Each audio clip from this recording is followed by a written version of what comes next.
Sa video na ito, pag-uusapan natin ang isang napakahalaga at napapanahong balita para sa lahat ng ating mga pensyonado sa buong Pilipinas. May panawagan na ngayon na agad na ilabas ang inyong Eastern Emergency Bonus. Ngayong darating na linggo ng pagkabuhay, tatalakayin natin kung sino ang nasa likod ng proposal na ito, kung bakit ngayon pa lang ito inihain, kung paano ito makakaapekto sa inyong pang-araw-araw na buhay. At ang pinakamahalagang tanong na lagi ninyong tinatanong, magkakapera ba talaga ang ATM o hanggang balita lang muli ito? Lahat ng detalye, lahat ng katotohanan, at lahat ng kailangan ninyong malaman ngayong araw na ito, nandito lahat sa video na ito, kaya huwag kayong aalis at panoorin ninyo ito hanggang sa katapusan para hindi kayo mawalan ng kahit isang mahalagang impormasyon. Alam nating lahat ang hirap ng buhay ngayon at hindi ito basta-basta na pakiramdam lang. Ramdam na ramdam natin sa ating mga bulsa, sa ating mga hapagkainan, at sa ating pang-araw-araw na pamumuhay ang matinding epekto ng pagtaas ng presyo ng lahat ng bilihin sa ating bansa. Ang gasolina ay tumalon na naman ang presyo at hindi ito nag-iisang beses na nangyari sa ating mga kababayan. Paulit-ulit tayong nasasaktan ng pagtaas ng presyo ng langis na nagdudulot ng domino effect sa lahat ng iba pang produkto at serbisyo na ating kinakailangan sa araw-araw. Kapag tumaas ang gasolina, tumaas din ang pamasahe, tumaas ang presyo ng pagkain, tumaas ang lahat ng ipinadala at ipinahatid sa palengke. At ang lahat ng iyon ay nadaragdag sa pasanin ng bawat pamilyang Pilipino, lalo na ng ating mga lolo at lola na naghihintay ng kanilang pensyon buwan-buwan. Ang bigas na siyang pangunahing pagkain ng bawat Pilipinong pamilya ay hindi rin nakaligtas sa pagtaas ng presyo at kung ikukumpara natin ang presyo ng bigas ngayon kumpara sa ilang taon lang ang nakaraan, makikita natin na malayo na talaga ang pagbabago at hindi ito magandang pagbabago para sa ating mga pensyonado na may limitadong kita bawat buwan. Ang maintenance na gamot na kailangan ng ating mga matatanda para mapanatili ang kanilang kalusugan ay napakamahal na rin ngayon at marami sa ating mga kapensyonado ang napipilitang pumili. Kakain ba sila ng maayos o bibilhin ba nila ang gamot na kailangan nila? At ito ay isang napakamapait na katotohanan na hindi natin dapat hayaang maranasan ng ating mga nakatatanda na matagal nang naglingkod sa ating bansa at nagbabayad ng kanilang kontribusyon sa SSS at GSIS sa loob ng maraming taon. Kaya naman sa gitna ng lahat ng pagsubok na ito, may isang kinatawan ng bayan na tumayo at nagsalita para sa ating mga pensyonado. At siya ay si Representative Rolando Makasait ng SSS-GSIS Pensyonado Party List na hindi makakatagal sa makitang nagdurusa ang ating mga matatanda sa kabila ng lahat ng kanilang naiambag sa ating lipunan at sa ating ekonomiya. Si Congressman Makasait ay hindi bago sa larangang ito. Siya ay dating pinuno ng SSS at GSIS, kaya lubos na lubos ang kanyang kaalaman at pag-unawa sa sistema ng pensyon sa ating bansa. Alam niya kung paano gumagana ang pondo. Alam niya kung saan nanggagaling ang pera. At higit sa lahat, alam niya kung ano ang kaya at hindi kaya ng ahensya para sa kapakanan ng mga miyembro nito. Ayon kay Congressman Makasait, ang ating mga lolo at lola ang pinaka-vulnerable o ang pinaka-nahihirapan sa kasalukuyang krisis na ito. At bilang mga taong naglingkod sa bansa, nagtrabaho ng mahabang panahon at nag-ambag sa pambansang ekonomiya sa pamamagitan ng kanilang mga kontribusyon, kabilang sila sa mga pinaka-nararapat na matanggap ng tulong at suporta ng pamahalaan, lalo na sa panahong tulad ngayon na mataas ang presyo ng lahat. Kaya ang kanyang hirit, ibigay na agad ang bonus ngayong Easter, huwag nang paghintayin pa ang ating mga pensyonado hanggang Pasko para lang makuha ang kanilang 13th month at Christmas cash gift dahil ngayon mismo ay kailangan na nila ang tulong na iyon para makabili ng pagkain, gamot at iba pang pangunahing pangangailangan. Ngayon baka itanong nyo, saan naman kukuha ng budget ang gobyerno para dyan at hindi ba ito magiging malaking pasanin sa kaban ng bayan? At ito ay isang napakalehitimong tanong na dapat nating sagutin ng maayos at malinaw para maunawaan ng lahat ang tunay na kalagayan ng proposal na ito. Heto ang plano at makinig kayong mabuti dahil ito ang pinakamahalagang bahagi ng video na ito. Hindi ito hihingi ng bagong pondo mula sa Malacanang o sa Kongreso, Hindi kailangan ng bagong Appropriations Act at hindi kailangan ng mahabang proseso ng pagpapasa ng batas sa dalawang kamara ng ating lehislatura.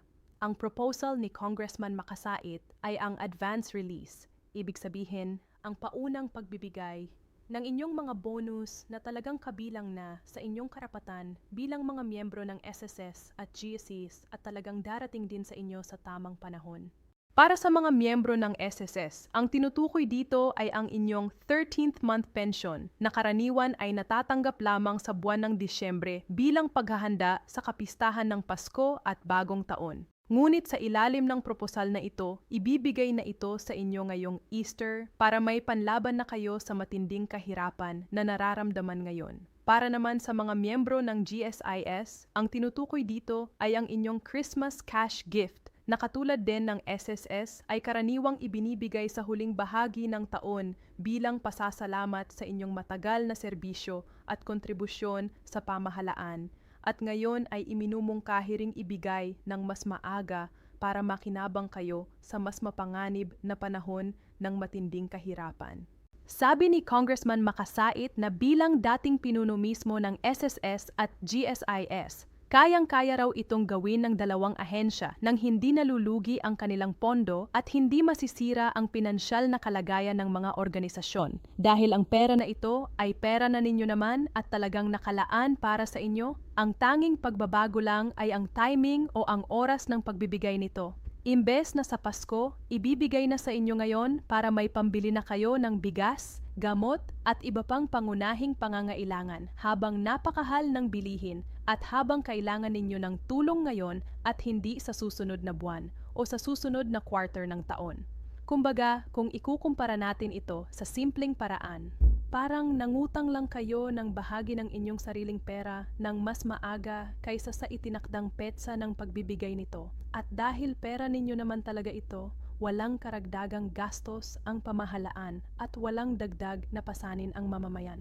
Pero bago kayo magmamadaling pumunta sa ATM o sa inyong pinakamalapit na bangko para suriin ang inyong balanse, heto ang reality check na kailangan ninyong marinig at nais naming maging malinaw at tapat sa inyo tungkol dito dahil ang aming layunin ay bigyan kayo ng tamang impormasyon at hindi magpakalat ng maling pag-asa.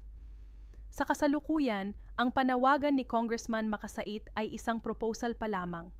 Ito ay isang opisyal na hiling at rekomendasyon mula sa isang kinatawan ng bayan, ngunit hindi pa ito opisyal na aprobado ng board ng SSS at GSIS na siyang may kapangyarihan at autoridad na magdesisyon kung ibibigay ba ang advance release na ito o hindi.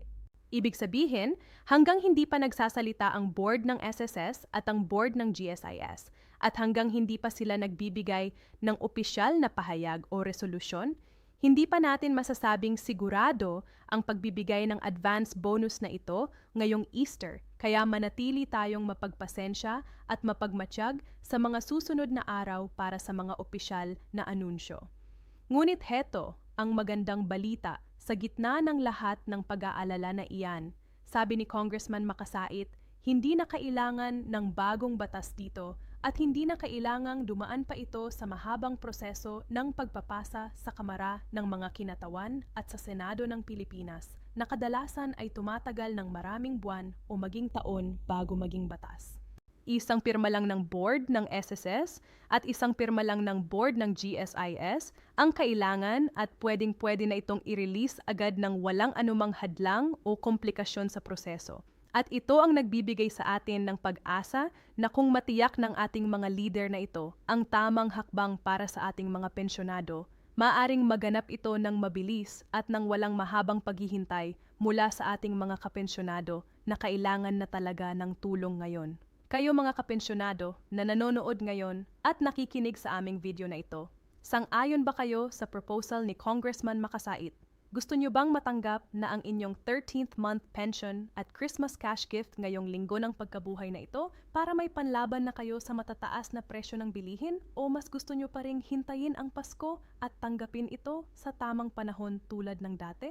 I-comment nyo ang inyong opinyon sa ibaba ng video na ito at ibahagi ang inyong mga saloobin dahil mahalaga ang boses ninyo. Hindi lang ito basta komento sa YouTube. Ito ay isang paraan para marinig ng mga may kapangyarihan ang tunay na nais at pangangailangan ng ating mga pensyonado sa buong bansa. Gusto nating marinig ang boses nyo para makarating ito sa kinauukulan at para malaman ng ating mga opisyal na may puso at may nguso ang ating mga pensyonado at handang ipaglaban ang kanilang mga karapatan sa pamamagitan ng tamang paraan. At huwag kalimutang i-like ang video na ito at i-share sa inyong mga Viber groups at sa inyong Facebook accounts para malaman din ng iba pang mga pensioners ang napakahalagang balitang ito. Dahil maraming ating mga kapwa pensyonado ang hindi nakakaalam ng mga ganitong update. At ang inyong isang share ay maaaring makatulong sa isang lolo o lola na desperado nang naghahanap ng tulong at impormasyon tungkol sa kanilang pensyon at benepisyo. Manatiling updated sa channel na ito para sa mga pinakabagong balita at impormasyon tungkol sa SSS, GSIS at lahat ng benepisyong kaugnay ng ating mga pensyonado. Dahil dito, lagi kaming nakaabang para sa inyo at lagi naming sisiguraduhing matatanggap ninyo ang tamang impormasyon bago pa man ito lumabas sa ibang lugar.